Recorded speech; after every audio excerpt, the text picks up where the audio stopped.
What's going on, guys? Welcome to another episode of Pub, Suds, and Grubs presents the Speakeasy.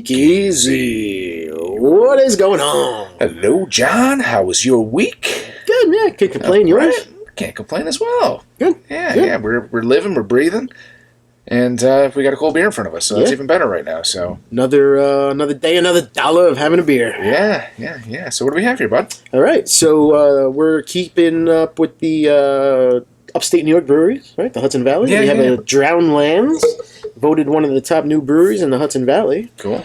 This one is called Green Yield, coming in at 7.2%. Okay. It is an IPA, Okay. and made out of Simcoe, Mosaic, and Citra hops. And this is I love how they put the hazy on there. Sorry about that. IPA. And I made a mess. All right. Well, we are recording live, so shit happens. I'll clean that up in a second. My only problem is I got the giggles now. Yeah. All right. Cheers, buddy. All right, Let's see how this is.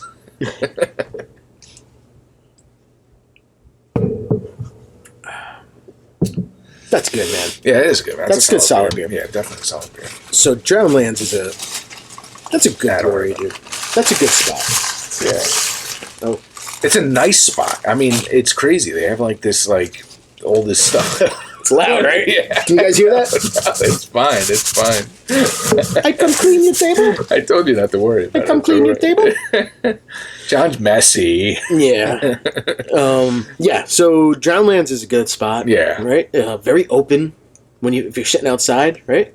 Yeah, I love that view, you have over there, and I love that the inside is so clean, and so, I mean, it's just like... Little hipsterish. Would you say the inside's a little hipsterish? Yeah, maybe, a little bit. It's more modern, Modern, right? Yeah. As far as brewery. It's like an old school, like wood everywhere, brewery, you know what I mean? Like, there's no brewery smell. Yes. It's a very clean... That's new age type of place, yeah. Which I kind of like, because you don't want to have.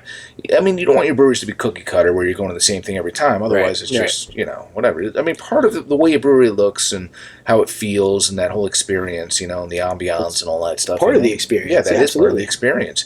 You go to Drowned Lands if you want that type of experience. You could sit out in the back and and look out into the fields and all that stuff. It's a huge field back there. So when you're in there, like spring, summer, even fall, you can bring the kids and the kids can run around and you just sit there and watch them. And it's not like they're really going to go anywhere, but there's just so much room for them to go out. They're not sitting at a table bored. Yeah, exactly, and that's why every time you just might be in a mood for something different. Like you go to Tim Barn one day and you're like, oh, I'm in a mood for They have that big deck in the back now and everything, and you might want to be doing something like that, or you want to go to Equilibrium and you want to play cornhole, or you want to have that type of experience, or anything, But the one thing I find that it seems like it's pretty crucial nowadays, because breweries are such a big thing nowadays. Yeah, is space. You need that space. You need that room to breathe, especially in light of everything that's going on. And, people are just kind of like, they want that. People are sketchy to be on top of each other. So you have some breweries, and I'm not going to mention any names, that have amazing beer, but sometimes they're a little tight, or sometimes it's just, you're like, oh, I wish I could breathe a little bit more. And, always fighting for a spot. Yes. Yeah. Drowned Lands are so, obviously now it's winter, so I would not think you're going to sit outside. But on a day like this, though, you certainly could, because it's beautiful outside. Yeah. They have a food truck outside usually on the weekends. Yeah. And they have an outdoor deck as well. Yes. As well as the patio underneath the deck. Yes, I've been to that deck. Yes, I walked up those stairs. So there's a lot of options. I was just trying to remember, though, but Drowned Lands doesn't actually serve food themselves. No. So they're one of those breweries where I think this is a New York State thing, right? If they don't serve food, you have to buy like a bag of chips. Is that still a rule? I don't think so. No, they went away with that? No, but the Cuomo chips? No, remember, is that what it was? I think that's what they called them, yeah. So, you'd have to buy like a bag of Doritos for $1. You know what I mean? Or yes, a bag of Lay's potato chips for $1. Yeah, I think that all changed with everything. Okay, good. I didn't know that. Because most of the breweries now, they have food there. So the ones that don't. Well, whatever. Cuomo's not in office anymore anyway. Yeah, screw them. Yeah. Whatever. All right. But Drowned Lands, what's also good is obviously we drink a lot of IPAs on the show because that's what we prefer. It's not even what we prefer. It's what we typically drink. It's our everyday go to. But that type of place has like 3 farmhouse saisons that have sour IPAs, not just like sours where you're they're pink in color and stuff. Yeah. It's like a good IPA. It's nice for a change up. Yeah. I like my. It's not much of a change up, but my change up for me is like an IPA and then a session. A lot of times, I get like a session, something that's light that I could just put a few back, and people laugh at me, but I like a good pilsner once in a while. Yeah, if it's coming from like a craft brewery, not like a bottled pilsner. Like if it's done with love, a good pilsner, man, is crisp. And nice. Yeah, I have one in my fridge. District 9, I think Jay got it first. District 96. One that I just got a crack, and every once in a while I'm in the mood for a pilsner. Absolutely, it's just refreshing. It's light. Yeah, you're not going to get tanked off of 2 or 3 of them. Yeah, and it's they're good. We had I remember we went to Drowned Lands for the first time when they first opened. It was me, you, Jay, and Dom, right? And Joe, met us there. Joe Calabro. And, I don't know if Jay was there though. I don't think. No, you're right. Jay wasn't there. It was me, you, Dom, and Joe. Yeah, and they had 16 beers on tap, and we ordered 4 each. We ordered 4 different beers each, and we asked for extra glasses, and we split everything they had on tap. And people were looking at us because we had the glasses like lined up, and people were like, even the lady working there, she was walking around taking pictures, and she's like, "Guys, can I take a picture of that?" She's like, "That is awesome." And Dom's like the picture guy. He was setting that stuff up. He took a good photo. And she was like, "That's awesome." Yeah, and that's the thing. You go with a bunch of people, and you get everything on tap. You can try everything. And they had a cinnamon raisin bread, like, saison there, and it was so freaking good. Yeah, we have to all go back there again one of these days. We do. Yeah. We will. Like we said last week, spring's coming around the corner. Yeah, it's almost there. I think we're going to start doing that stuff again. We took off a year or 2 because of the pandemic, but I think it's safe to go out. Yeah, I think that's not even really as much a concern nowadays. No. It seems like after everything dipped and everything and all these mask mandates, everything's changed. I think New York was recently they had shut that down, and with these restaurants and things were good. I think it was February 10th, maybe. I don't know, but something like that. Yeah. I know March 7th for us, which is today. The school mask mandates are no longer a thing, but it's up to the district. It depends on the district. How is it by you? Are they? What's the deal with that? I believe it's going to be up to the parent. Okay. Which is good. Yeah. I'm the guy where if my kids feel comfortable wearing it, go for it. Yeah. My kids, my one daughter is not so much into it. My one daughter doesn't mind wearing it, so. They go to school in the morning. She wants to throw one on. Take it with you. Yeah. Always take it with you. Yeah. I always keep one in my pocket because there are some stores out there that they don't want, they're still very strict on it. And you have to respect it. Hey, all right, if that's what you want. So it's carry it with you. Yeah. You go into school. You feel like maybe you don't feel safe on the first day without it. Throw it back on. So we have because my kid's 4, so we bring them inside the school and everything. So when we've been bringing them, you have to wear your mask. But some parents I notice, including myself, not necessarily at the school, but at other places, when I'm like, oh shoot, they require a mask. I forgot mine, so I walk in with my shirt over my nose. I've done that. Yeah, and I'm like, I don't have a mask, so So our rules, like I coach indoor basketball, like I've said before. Walking into the school, we have to wear a mask. But as the coaches and the players are on the court because we're running around, we don't have to have them on. But walking into school, we have to. There'll be times where I'm like, shit, I forgot my mask. So I'll walk in with my shirt up and people stare at me, but whatever. Yeah, who knows? We're going to find out down the line that breathing into a mask that's on your face, it turns out it's worse than it does something, they're gonna laugh at us in 100 years. Oh, those people, they wore masks. They're all gonna laugh at you. Remember Adam Sandler back in the day? They're all gonna laugh at you. Yeah, man, that's exactly you're right. You're like, oh, how primitive. Oh, gosh. It's going to be like us. Remember, like 10, 15 years ago, we'd see like an Asian walking around with a mask. Like, what are you doing? Yeah. And now and they're laughing at us. Now, you see, I told you so. Well, yes. Over in, and those countries, But in 10 or 15 years from now, people are going to look at us and be like, you guys wore masks in 2020? What the hell? I know. They're going to laugh at us. And remember in the beginning, too, it was like, wash your hands. Wash your hands. Absolutely. I got no fingerprints left. I wash my hands so much. Hand sanitizer. Now, you don't hear anyone telling you to wash your hands. No. Now it's just get vaccinated. It's back to normal. Yeah. I said this on one episode before. It's like when 9/11 happened, everybody loved each other, was in unity. Oh, yeah. And then a few months later, it was like, I hate you again. I know. It's like, no, we were all scared, washed our hands, everybody was clean, and now we're back to like, screw it. That's the way it is now, man. That's just the way it is. It. It's I don't know, man. I'm just happy that it's gotten better lately, and we're not worrying as much about things. And yeah. So, I mean, obviously, you always want to be concerned, and but and that's what's good about Drowned Lands. So if you do have a concern, back to Drowned Lands. Yeah, it's good because if you do have a concern about being inside with a lot of people, there's a lot of land there where you can hang out outside. Bring your lawn chair, bring your camp chair. They have chairs outside as well. They have little fire pits if it's pretty cool. And sit and relax outside and let your kid run around and enjoy a good beer. Yeah. I love that spot. This is delicious, man. Yeah, they're doing good really stuff over there. Yeah. Thanks for bringing that. And their artwork is like pretty funky too. Like everything is pretty cool. Maybe everything is Foeder, right? Foeder Pilsner, Foeder. What's Foeder? Foeder. I don't. I'm going to sound like an idiot for probably not knowing this, but I don't know it either. I probably should have looked into that before we started the show today. Yeah, it makes you think. They say Foeder a lot on their stuff. I wonder if that's. I don't know. I don't want to say. Yeah, I don't want to say because then you have like Equilibrium has Photon, but I think they're playing everything off of. The owner was from MIT or something, so he was big into that stuff, the whole Einstein thing, and Maybe I can look it up real quick. Let's see, Foeder, yeah. But you're spelling it, yeah. So that is a Foeder is a large barrel. Is the Dutch word for a large oak tank where beer is fermented. Oh, I don't know. That's different. Okay, well now everyone else knows as well. I didn't think it'd be hop, but yeah, now looking at the spelling, it's not, Wow. All right, cool. Yeah. Hey. Now we know. That's how they barrel their beer and ferment it. Yeah. Fooderific. And if you do go to Drowned Lands, you go up into the second floor. You can see the barrels.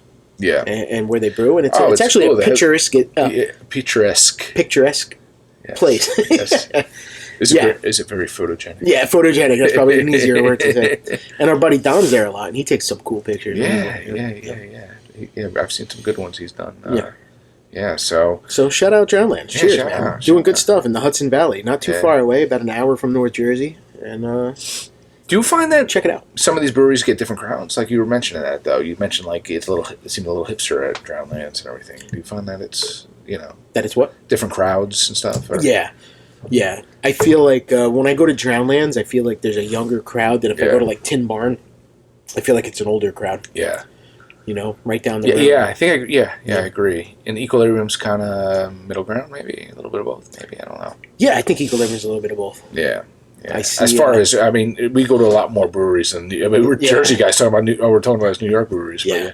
But I noticed these. You mentioned before about the hipsters and these kids and everything. And Equilibrium's a little hipsterish too. Yeah, I feel like when I go to some of these places, like I feel like I'm entering the '80s again, and the '90s again, man. It's like it is. You notice that they're making a comeback. It's like hairstyles too. I see like these curly they got like perms and stuff, bro. It's like what's going on? I'll tell you, I'm taking my head off for 3 seconds. I'm growing my hair out a little bit. Why? I don't know. I think I'm just bored with life and I'm going through my midlife crisis. And the other day I blow dried it. Me too. Yeah. The other day I blow dried it, and my hair naturally parts in the middle and starts to fall. Yeah. And that was my 80s. I graduated in 96. Yeah. I had, shave underneath. That was the grunge look. Yeah, shave under the sides, let it hang down on your face. Yeah. And my daughter made the comment. She goes, "You look like your graduation picture from 1996." I said, "Maybe that's what I'm going for now." And she's like, "Please don't. Please don't." But it's I don't know. Like I even see like the way that people are dressing nowadays, and I think people are running out of ideas, so they're going backwards. Yeah. Right. Everything, movies, music, everything.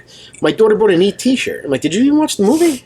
She's like, "Yeah." After I bought the shirt, I watched it. But my niece the one time she was wearing some shirt, and I was like, "Oh, you like whatever?" And she's like, "Who?" And I'm like, "You're wearing the shirt." Exactly. I took my daughter and her friends to the American Dream Mall a couple weekends ago, and we went to H&M. Yeah. And my daughter's friend, she goes, "Oh my God, they have a Nirvana shirt." oh my God, AC/DC, I need that. I said, have you ever listened to one song? Do you know any of that? And she's like, no, but I heard they're really cool. And I was like, so you want to hear something crazy? I still have my Nirvana shirts from the early 90s. Like awesome. The actual real Nirvana shirts. That's a real shirt. Yeah. But they're recreating them now. They're putting them in little kiddie stores. The other girl that we brought with us, she bought a Friends shirt. She's having a Friends-themed birthday party. She's 11 years old. She's having a Friends-themed birthday party. All right. I don't even watch Friends. I'm like, well, here's the thing. I think okay. When I was in high school, me and my friends, like, we'd have Beatles shirts and we'd have Pink Floyd shirts and but we actually really listened to this, like Led Zeppelin. We were like really into it. Yes, it was before our time, but we knew every lyric to every song. We were really into it. And that's why we were like, I like them, I'm buying the shirt. So. Can I give you an opinion on why I think? This is my opinion. Okay. Our parents listened to that stuff when we were young, so we were forced to. Yeah. Little kids' parents now, especially younger ones, what are they listening to? They're listening to pop rock. Yeah. There's no rock and roll too much after the grunge era. Rock and roll kind of disappeared. Unless you were a true rock and roll guy like myself, they disappeared. People listening to NSYNC, Backstreet Boys. That's the parents now of these little kids. Yeah. Right? So they think Beyonce is cool. So they're, you know what I mean? They're not listening to Led Zeppelin and Pink Floyd. They're not being exposed to it the same way that we were exposed to it. Is basically what you're saying. And if you go on the radio, there's no rock and roll on the radio no more. Unless you're on 104.3. Yeah, I was going to say, what's Q104 playing nowadays? That's it, though. That's it. And that's something I'll listen to on the way here. I'll listen to 104.3. But what's on 104.3 now? Blues Traveler. Yeah. Pearl Jam. When we were young, it was Led Zeppelin, Pink Floyd, Leonard Skinner. 102.7 too. What was it? Right. 102.7 now is all pop music. Is it? And rap music. I don't even listen to the radio. I listen more to these stations like on, like Shopify. Shout out to Spotify. I'm saying Spotify. We are on Spotify, folks. Pub, Suds, and Grubs. Look us up. Now they're going to be like, you don't even know our name. No, we are on there. Yes, we're on Spotify. But I listen to Spotify. I listen to Pandora. But do you pay for this stuff? Pandora, I do. I pay for Spotify. Yeah. And I pay for Sirius XM so that I can listen to... Oh, you really pay for Sirius, huh? I do, because I love the Dave Matthews Band channel. I love the Lithium channel. It's all 90s rock, and... Wow. I do. I didn't think anyone paid for it. I just wait till it's free in my car, and then I listen to it. Yeah. My free expired, and I... I actually listened to this deal. My brother's got it for me about 15, 20 years ago or something. Who knows? It was right after I probably got my license. And it was Sirius offered this deal. You buy the radio... and you keep the service as long as the life of the radio is, basically. Oh, okay, cool. So I was taking this little portable radio, moving it from car to car to car, and they kept their word. And it was good. Still, I was gonna say, do they make the radios? Or they break in 3 months? Oh my god! I think the thing's probably broken now. Yeah, I got to the point where I'm like, all right, this thing is it's getting pretty old. But it was something, I don't know how much they paid for it, but I knew I definitely got my money's worth on it. Good. Their money's worth on it, and I got to learn a lot of the stations, like Alt Nation. Yeah. I listen to Alt Nation all the time. Yeah. And it's sad that I know a lot of people stream for free and they won't pay for it. And you could still listen to Spotify without paying for it and all that. But I want music the way I want it, and it's sad that now we have to pay for. Yeah, well, that's the whole thing now. It's like, I think it's because I was I had it for so long and I didn't pay for it. I don't want to pay for it now. I'm like, I know. And there's so many options out there now with Pandora and Spotify. I'm probably a sucker for paying for it, but and what's it, iHeartRadio and those, there's just so much stuff there is. To do, and it's just sad that it's not but that's the problem. These kids, they don't know. Yeah, they don't know good 80s, 90s music, man. Yeah, but it's interesting now though. It's like, it's not only the kids are kind of 80s out nowadays and 90s out nowadays. A lot of bands recently have been covering 80s and 90s music. Right. Before we were doing this podcast, I was showing John a video for AWOL Nation and Wind of Change, love which that was song, Scorpions. man. cover, and it was, I mean, wow, they did a great job. Weezer, right? Oh, Toto, yeah. Toto. I mean, I feel like they almost did it better than the original. Yeah. It almost, but let me ask you this, though. When it comes to covering songs, do you want it to be really similar, or do you want some changes in there, or do you think I guess it really depends how it comes out. Yeah. I like it to be similar to the point where I could sing along and know you know what I mean? Yeah. Know what's coming. I don't want it to be changed that much. What did you think of that version of When to Change? Because it was different, but it wasn't like... But it kept up with the original. Yeah. Like, it wasn't... there wasn't extra space in between. Like, it kept up. Yeah. But there was a few singers in it, right? Like you said, and it sounded really good. I like covers. Yeah. I'm a cover band guy. I love covers. When I go to... So my favorite band is Breaking Benjamin. When I go to Breaking Benjamin concerts, they always play... In the middle of their set, they'll play a Nirvana, a Metallica, really? A Tool. They'll play Schism. They'll play, Tool's hard to... I guess they're professionals, but that's hard to cover. They say, these are the bands that inspired us, so we want to cover them for you tonight. And they'll do like a medley, and it's awesome, dude. Well, I remember when Aaron Lewis, he did that. He did that with a couple. He did, Sober, he did, from Tool, yeah. Yes, and it was like him on a stool playing Sober, and it's awesome. Yeah, and he's got some voice on him, so Aaron Lewis from Stained, yeah. So I do love that. I love going to a concert and then playing. I go see Dave Matthews, and he'll play Prince. Yeah. You know what I mean? Like, he'll play, like... I love that, though. Peter Gabriel. Yeah. You know, Sledgehammer was like a big song. As soon as Sledgehammer came on, everybody went nuts. Yeah. When a band does a good cover song, it's just in between their set, I love that. That's awesome. Yeah. Yeah, what was I watching? Someone did gosh, man, I'm not going to remember now, of course. They did a Wish You Were Here by Pink Floyd. That was just fantastic. It's awesome, right? Yeah. And it throws you off in the middle of a concert where, say, you go to a concert where you only know a handful of songs, and then somebody comes on with a cover. It's so cool, man. Yeah. Especially a cover from back in your day. Yes, yeah. But do you find that your change has what you've listened to over the years changed drastically? Is it relatively the same?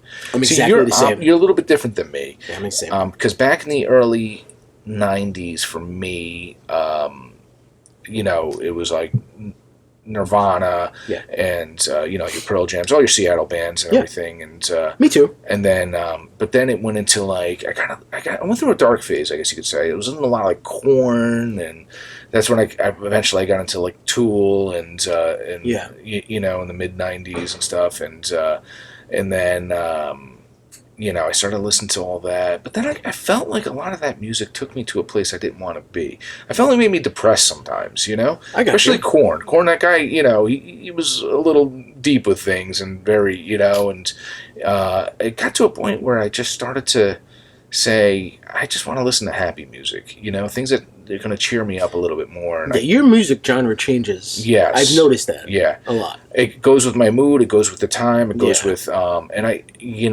But that's okay, because you can go one day and you can wake up and feel like, I need to listen to Nirvana today. Yeah. And tomorrow you want to listen to, I see posters of Vampire Weekend. Yes. You know what I mean? Like, and that's awesome. Yeah, it's changed a lot over the years. I feel that the more I've gotten older, and the more I've, I hate to use the word mature, because I don't like to put music in line with, maturity level, but I just feel like nowadays I just want to listen to stuff that's a little bit more upbeat. I listened to Jack Johnson for quite some time. Yes, I know that. All very, you got me into Jack Johnson. Oh yeah, yeah. It was, he's a little bit happy, a little more positive, a little bit, I was trying to, get to a point you want to start cutting negative stuff out of your life. Yeah. And some of the music, was just a little too negative for me. And I started listening to, a little stuff that was a little bit more positive, Mumford & Sons, and, the Vampire Weekend, and Nathaniel Rateliff, and the Lumineers, things that are just a little bit more upbeat to me. I like that stuff. Head in the Heart. But my problem is now I don't have. I know this sounds stupid. I don't have time for new music. Yeah. I know what I like. I know what I want to hear. And when I listen to music, I want to just rock out with it. Yeah. So I stick with my 90s bands. I listen to the Goo Goo Dolls and the Matchbox 20 and, even my early 2000 bands, Seether, Three Doors Down. Like some people live in the past, like yourself, I do. You're absolutely right. And you know what I find myself doing more now? What? Like I'll throw on Spotify and I'll throw on like you can listen by genre, and like if you type in like, or I went camping, I'm going camping again. You know, I want to listen to Leonard Skinner. I want to listen to, you know, the Byrds. Yeah. I want to listen to the Beatles. I want like relaxing, chill. Well, it's like smoke it up. That's what I was gonna say. It's like some people might say I listen to certain music when I do certain things. If they're smoking a joint or something, right? Then, I'm sitting around a fire, not smoking a joint per se, but I'm having a beer. I'm having a cocktail. I'm sitting around a fire. I'm in the woods. I want to listen to some, you know, southern rock music, like Skinner. I like that stuff. I found it interesting what you had said to me one day. I had introduced John to this band, which you seem to like, and they're Poor Man's Poison. Oh, they're good, dude. Yeah, they're good. They're out of California. They're just they're a band that basically maybe 10 years ago or something, they got pretty big within their area, I guess, and then everyone just kind of said, all right, we're going to take a break from music. We're going to go on with our lives. They had families. They got like jobs where they're like, you know, working everyday jobs and stuff. And then they put out a song not super long ago. They're like, let's put out another song or something. They put out a song, and it was called Feed the Machine. So check out Feed the Machine by Poor Man's Poison. And it was just a song that it just blew up for them. Right. And for me, I do some Instagram posts once in a while. I'll do stories and I'll add music. So I had, I think it was Juice Machine I had from Treehouse. Right. And I'm like, I got to find a song. I just typed in Machine. And that song came up, Feed the Machine. And that's how you found them. That's how I found them, was through Instagram. So I was like, okay, let me... I'll use this, and then I'm listening to it because, you know, you edit things a lot. You're adding things to your story, and you're doing things, and I think it was just replaying over and over again. And I said, you know what? Let me listen to the rest of this song. And I'm listening. I'm like, wow, these guys really know what they were doing. You can just tell sometimes when someone knows what they're doing. And the song was so good. I said, I go on YouTube. I started looking up their other music, and I'm like listening. I'm like, wait, this is really good too. This is really good too. And stuff from back when they first kind of started and got together. I'm like, these guys have talent. Why aren't they huge? Right. I mean, it's crazy because I've ordered stuff from them, and like I think their bass player like mailed it to me. He's like, thank you, Lord, thank you. There's somebody listening. No, they got like some of the stuff that like that song Feed the Machine's got like over 1 million likes on it. You know, I'm like, but I told you. Which is, that's what I was going to get into. Yes. So the interesting that John had told me, he's like, I don't like to listen to bands that they're not playing live at nearby or at a concert because I don't know if these guys are going to be in concert anytime soon in the area. They obviously still play together. I don't know what their future is, but every person, you were one out of maybe 5 people I sent it to.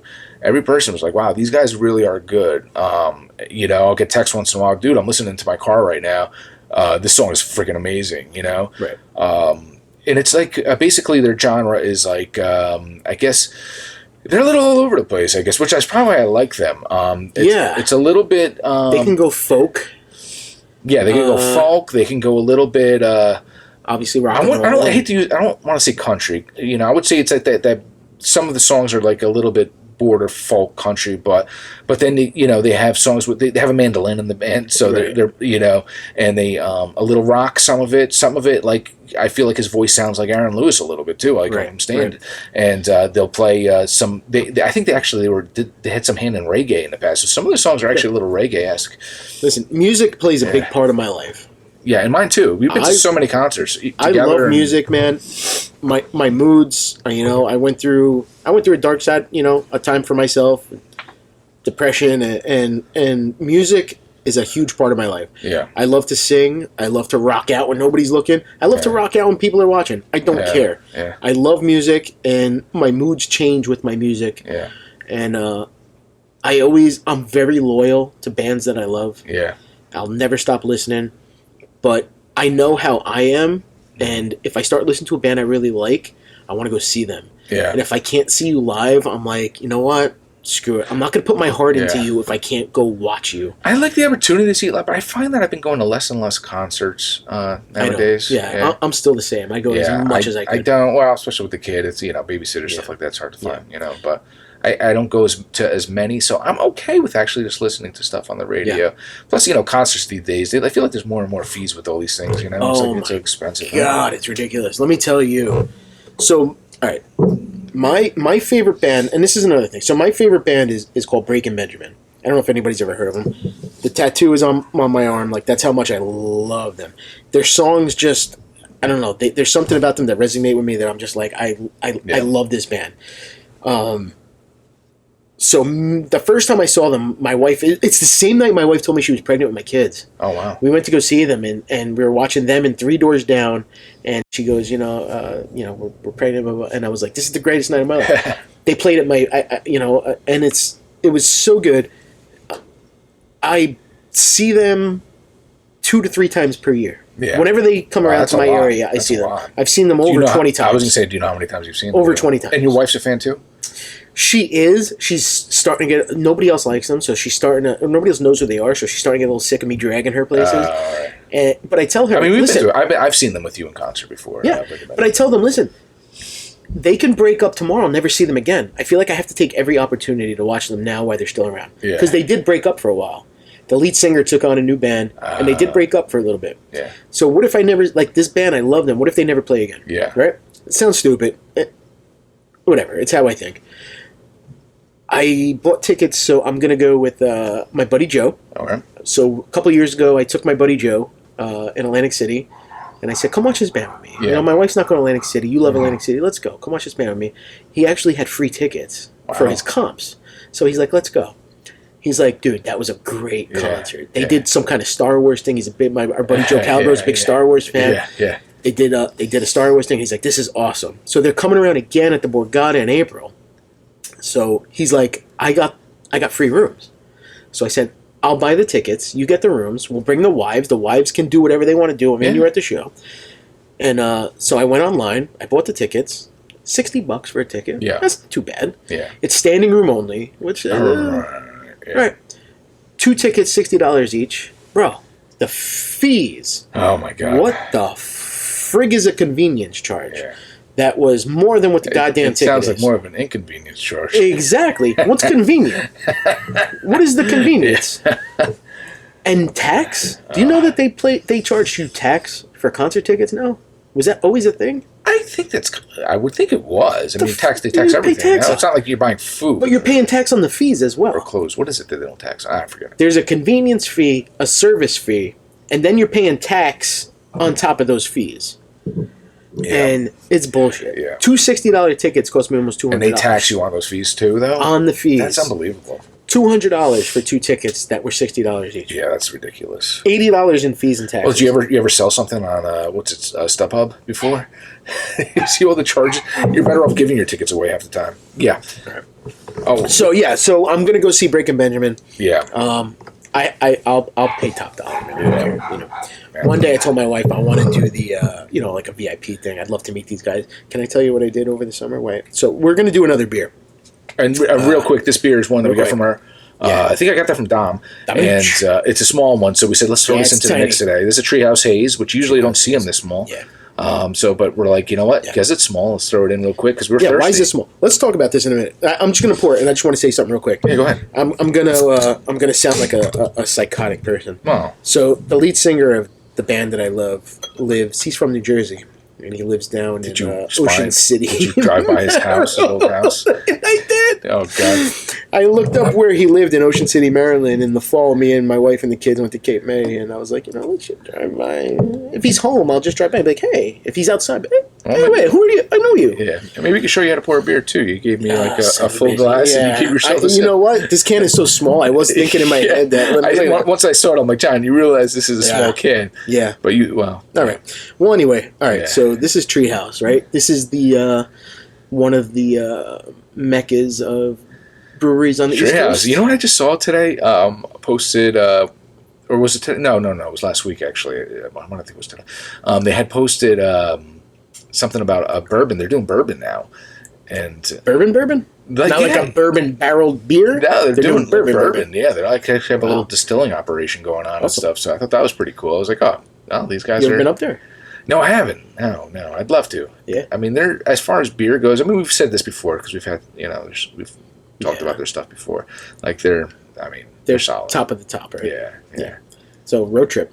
Yeah, man, soon. We were talking about that for your bachelor party. We wanted to do something like that, right? Yeah, well, the pandemic happened, and we couldn't do anything. Yeah.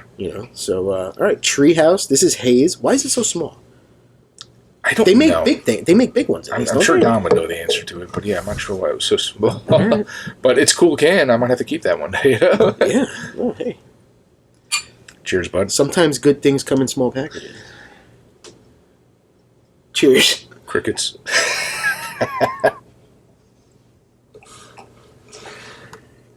Yeah, that's what you want your beer to taste like. This is good. This is what you enjoy. This is called Haze. This is a double IPA coming in at 8.2. All right. I'm still I can't believe this can. Yeah. Because which we've had Haze. But the funny Haze thing has is, been in a can like this. The funny thing is, 20 years ago, 30 years ago, a can like that would seem normal. Now you're like, where's the big can? Right. This is what your where's my 16 your PBR would come, right? Or your Milwaukee's Best. Yeah. I kind of miss those small cans. I actually would prefer small cans. And it's going to sound silly, but I would want small cans so I could have more variety of things. I agree. I would take a 6-pack of this over a 4-pack of that. Or I'll take three 6-packs of that, but varieties, so I can try maybe 2 of them. Right. So you have something that's it's 12 ounce. Well, yeah, I think that's 12 ounce, so small cans, which is a typical bottle size. But then and then your bigger cans are 16s. But I mean, if you're doing a 6-pack of that or a 4-pack of that, it's probably the same amount of beer, and you're paying the same amount of money for it. Yeah. But I'd rather have the smaller cans because you can enjoy it over a long period of time. Something interesting. I was I went to years ago with my buddy Ruben and a couple of friends. We went to Venezuela. Shout out Ruben, he listens. Yeah. Good old Ruben. I gotta talk to Ruben. Good old Ruben. We'll put him here one day in between. Yeah, Ruben would be awesome on this show. He would love to come on. I mentioned he was going to do his own podcast. So I don't know if I got to ask him if he got that. Once he does, we'll shout him out for that. Yeah, absolutely, we'll check it out. But his father owned a house in Venezuela, and this was before it was like really bad over there. Yeah, he's out of there now, thankfully. But they had everything there was like these little tiny bottles. They were like little nips. They were smaller than 12 ounce. They were like 6 ounce, right? And everything. And we found out why. They say it's because I guess a lot of the beers are drinking outdoors and everything. They say because it's so hot, right? The beers don't get warm as fast because you're drinking. Right. Yeah, you're drinking them faster, so you're drinking more bottles, smaller bottles, makes sense. Everything. And remember with Corona too. You see with the lime, it keeps the bugs away and stuff. Right? Back in the day, I used to get Rolling Rock nips. That was my big thing. Yeah, always had Rolling Rock nips. If I was going somewhere, I always wanted to know. I liked Rolling Rock back in the day. Yeah. I'm sure now if I had it, I'd be like, it's a little light for me because I'm so used to this stuff. But wouldn't be bad. Yeah. But yeah, Rolling Rock nips. I always went to that. So that's a cute little can, man. It's cute. Yeah. I think it's a good beer. So. Oh, it's a great beer. I mean, like I said, Treehouse on the East Coast is probably one of the meccas. Other half Treehouse. This is what you think of when you think of East Coast breweries. People come from all over for this stuff. Oh yeah. And Treehouse, they're complicated, man. You need to fill out a form when you get there, and then go to another part to pick it up. You just can't go there and buy a beer. There's a process. Yeah, I found that a little strange. Actually, but Whether or not I haven't been there, so whether or not it's makes it too complicated, I don't know. But it's a process. It's not an easy. Yeah, I mean, thankfully, our buddy Jay, his wife Rachel, her friend lives up there around that area. So she will bring some back a lot of times, and so for you guys. Yeah, well, for Jay, and then, Jay will say, "Give me a few cases," and then he'll really? divide. He doesn't reach out to me for that, but it's good to know. Well. You probably have drank a couple of them, not realizing it, though. Probably. So if it makes you feel any better. But yes, you can. I don't think he's gotten it in a while, but you can still get upset with him if you like. Yeah. You can't get upset with Jay. Yeah. He's too special. He is special. But, I just kicked something. So anyway, so. That's a good one, though. We did 2 little beer, right? 2 beers today. Drowned Lands, Treehouse, and. And what's next? We still have so much beer. I'm not gonna finish this beer. Actually, That's right. Put it to the side. I want to sip on this afterwards. A couple weeks ago, you gave me a Widow Jane. Am I saying that right? Widow Jane, right? Is that right? Lucky 13. Is that what it was? Lucky 13. Yeah. And I actually enjoyed it. Yeah. And you gave it to me neat. Yes. And that was the first bourbon I ever enjoyed and finished without an issue. And I would love to see what's coming today. So this is actually a Widow Jane. This is called Decadence. And this one, I don't know if it just comes out during the holidays or not, but I just picked this up recently. And a lot of people go crazy for this stuff, and I think it's pretty good stuff. So basically, it's a blend of straight bourbon whiskeys finished in maple syrup barrels. This is batch 4. This is 45.5% alcohol, 91 proof. And it's nice. It goes down, for a proof like that, you're not going to be it's not too bad. And you know what I find cool about it? This is another bottle that I've seen these before that you've given me. What's got the batch number? The date. The bottle number. Yep. Right? The date. Yeah, that's pretty cool, man. That they write 2021. Yep. I like that. Yeah. Yeah, and these guys operate, they're New Yorkers, and I feel like we do a lot in New York. Everything's like New York, I know, right? Maybe we should, get out of New Jersey. And this is a woman, she's the master distiller is a woman, which you don't see as often in the industry. Is she a widow? Could be. I hope not, for her sake. And well, it says Widow Jane. Yes, but I don't know if her name's Jane either. I should have looked that up before. Maybe her name's Widow. Her last name's Jane. While you're pouring that, so if you don't mind, I would love to cheers this to my wife, Melody. Oh. Yesterday was her birthday. I won't tell you her age because she'll kill me. She's Maybe I give you too much. I don't know. You're good. So yesterday was her birthday, and we're going to cheers happy birthday to her today, if you don't mind. Melody, if you guys haven't heard before, is Ken's first cousin. His mom, my wife's dad, are brother and sister. And basically that's how we met, through Ken and his family. And I was playing Matchmaker one day. I was playing Matchmaker. We're match made in heaven, so or hell, one of the two. But we're gonna cheers. We might have to edit that. We're gonna cheers this bourbon to her today. All right. Hold on, let me just cleanse my palate. All right. And remember, don't down it. Just give it a little sip. Smell it. It's dark. Huh? Caress it. Caress it. Ooh, boy. Yeah. Mm-hmm. All right. Cheers. Happy birthday, Melody. Cheers. Happy birthday, Mel. My we cousin. love you. Yep. All right. This one's for you.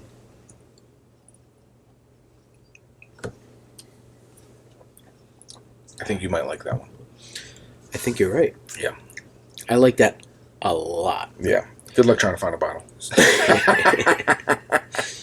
So I will... Hold on. One more. Chase with a little water if you want to. I want to roll it around in the mouth for a minute. Yeah. This is the best one I think I've had so far. Yeah. It's maple, though, so it's a little bit I don't sweeter. Taste the maple. And you're not supposed to. You're not supposed to. When they say it's a maple, it's just, you're supposed to get little subtle hints of it. I think I'm going to drink pancakes. Yes. You don't want it too sweet. No, you don't want it too sweet. No. This, as far as maple, barrel bourbons and everything goes, this is probably one of the top 2 I've had. It's really good. This is smooth. So you guys know whether it's dumb or not, I rate on the burn rate. There's not too much burn. It rolls around in the mouth very well. Yeah. And it settles down in the gut very well. There's no burning going down. It's very smooth. I like this. Cool. I do. I really do. Cool. Next time if I see a couple bottles, I'll let you know. I know sometimes you look at me, you think I'm lying, but no, I like this. Yeah. Well, I'm not paying. I mean, that's probably top dollar right there. Maybe $100 or something. Yeah. No, that's not bad. Yeah. That's not bad, honestly. Yeah. Not too bad, but it's just finding it is the hard part, Sure. Is that the only bottle you have, or do you have multiple bottles hidden somewhere around the house? I don't know if I have a spare of that one. I may. I'm not sure. I feel like if something were to happen to you, I'd tell your wife, I'd be like, listen, there's expensive bottles of bourbon hidden around the house. We have to find them and sell them. Yeah. So it's going to sound interesting. When I buy bourbon, I usually, if I like something, I usually try to get a second bottle of it. Sure, why not? Just because, especially if it's rare, if I could get it, then I'll get it. because I like to have one to drink and then one to have as a backup, or sometimes I'll buy two of something that's just really popular. And it's not always that I like it. So a lot of times if it's something I don't like, I'm part of groups and stuff like that where I can trade it. Right. So, and I can trade it for something I really, really do like. So, absolutely. It goes back to what I said. Some people are like, oh, you hoard your bourbon, you buy 6 Blantons or whatever. Like, listen, I do it because I could use it to trade for something better or something I want. So you guys are using bourbon as like crypto, you know what I mean? As cash. You buy it to trade it. Yes, and trading is always typically it's secondary. So you usually trade for the value it would sell if on the secondary market. Right. So you trade for things that are similar in value on the secondary market. So I mean, it's like beer. I'm not going to trade you a Bud Light for a Treehouse. Yeah. You know what I mean? Exactly. Because sometimes you make out when this first came out this year. It's been out before, but I'm just saying when this version came out, I saw it at the store. I didn't have it before. I was like, maple, I don't know. And then I'm like, let me just buy it because I could probably trade it or whatever. And then I saw that some guy was on one of these groups, and he said, he had a Stag Junior batch 17, and I was like, or 16, I forget. Anyways, and he's like, I'm really looking for this Widow Jane Decadence, and I was like, all right, well, I really like Stag Junior, so I traded it with him. So I took my one bottle, traded it, but then I'm like, well, it kind of sucks. I didn't actually get to try it. Yeah, you didn't get to try it. So I knew where they were. So I was able to get another one, and I was like, all right, cool. I got another one and whatever. So yeah, that's awesome. Yeah. That's the thing, though, right? Because so with the trading of the bourbon, you want to trade something at least you've had before. Yeah. Right? Like, you don't want to come across a bottle and be like, I don't think I'm going to like this. Yeah, so I'm just going to trade it off. Yes, you typically want to know, unless it's something you can't find, unless it's something you really, really can't find. I mean, in this case, too, the guy, I'm the one who made out, here's where it's going to sound funny. I'm the one who made out, even though I paid more for this bottle than he paid for the bottle that he traded to me. Well, I hope he's not listening. Well, I made out because, so he maybe paid $65 for his bottle. Right. But on the secondary market, now it's going for $200 plus. That's insane. Yeah. So if I were to sell it to one of these groups, people will pay that money for it. $200. I've seen $300 actually for this bottle here, the Stag. The Stag. Yeah, which I have backup, so don't worry. Have we had that yet? No. All right. No. But it's like the 100th episode. But this one's secondary is not as high, so But if you like the Widow Jane, I have another one we could try in the future. This is a Widow Jane, the Vaults 14-year. So this is the second Widow Jane you've given me, and this is the second one that I've liked from them. Yeah. So is my palate changing, or I'm just I'm into Widow Jane? I think your palate's changing. Right. I think this one was an easy one to like because of the maple and everything. Yeah. It's smooth and all that fun stuff. I'm sure I have other ones that you wouldn't like just as much. But, okay. But anyways, yeah, I'm glad you liked it. Yeah, absolutely. Yeah, and the beers were awesome today. And so our shout-outs today are for Drowned Lands, right? Drowned Lands, Treehouse, the Widow Jane. Widow Jane. Hopefully she found somebody. I'll tag them, yeah. And what else? Your wife's birthday. Shout out, Melody, for your birthday. I won't say how old you are, but shout out. Happy birthday, babe. Shout out to our bands, Breaking Benjamin. Shout out Breaking Benjamin, man. Listen.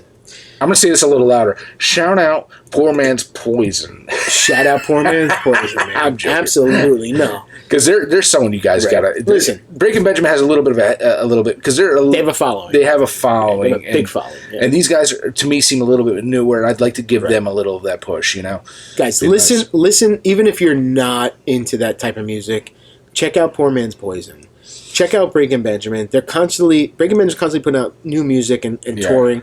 Poor Man's Poison, the more we listen to, if we listen to them more, they'll come around. Yeah. Their fans they'll make them come around. Yeah. They'll start touring again. Yeah. So let us know in the comments. Please subscribe, like this video. Let us know some bands we might let us know some band you want us to check out. Because we're big music guys, and this is we're surprised that we waited this long to really get into music. Because we're such big music guys. Yeah, and we needed a whole episode just for music. Basically, yeah. And leave some comments on some people you want us to listen to, and we'll talk about it. We'll check them out. And we'll talk about it. Yeah, we'll check them out. Well, as always, John, cheers. Cheers. Good stuff today, man. Cheers to you guys. Cheers. As well. All right. Later. Take care.